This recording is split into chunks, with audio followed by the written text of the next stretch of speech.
Hello, and welcome back to HEMAFightBreakdowns. Today I want to talk about Saber a little bit. This is another viewer sent in clip, and what I want to talk about is breaking the monotonous rhythm that often comes with Saber fights, which is just one cuts back and forth over and over again, and breaking that up with body shots as a method of getting through someone's defense. Saber, unlike I would say longsword, is more of a defensive weapon than longsword.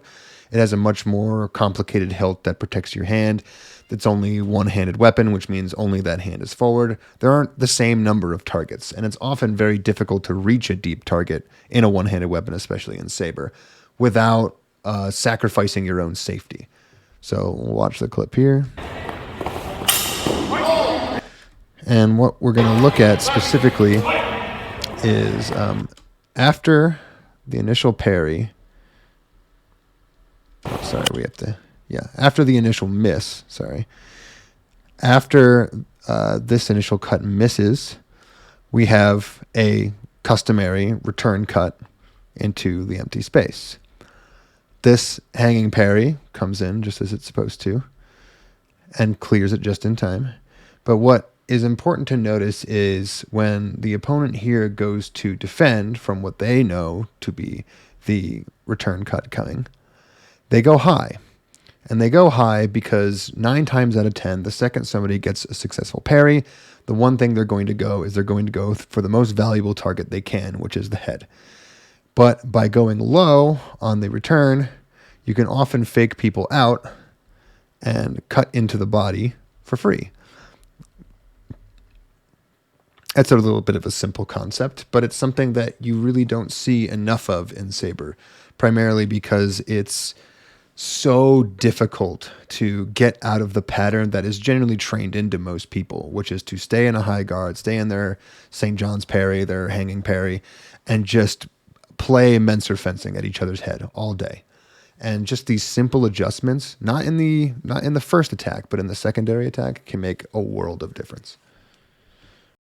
So as a little bit of a follow-up, what I want to show next is what can happen when you hyperfixate a little bit too much on those head cuts. So what we're going to see is something relatively similar. As you can see from there is an entry cut, same as before. But the opponent, in an attempt to do a similar action, which is to break the rhythm of the monotonous cut, miss, or cut, parry, parry, parry, parry, back and forth, he delays the timing of his cut that would have normally hit this parry here.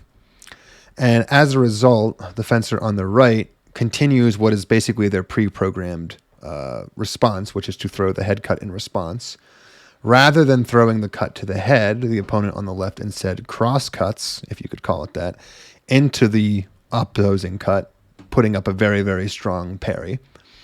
And from there, uses that strong, heavy bind to get in very, very close, do a hand push, as I've talked about before in other videos, and as something you don't really see in Saber a lot because of how quick the weapon can be.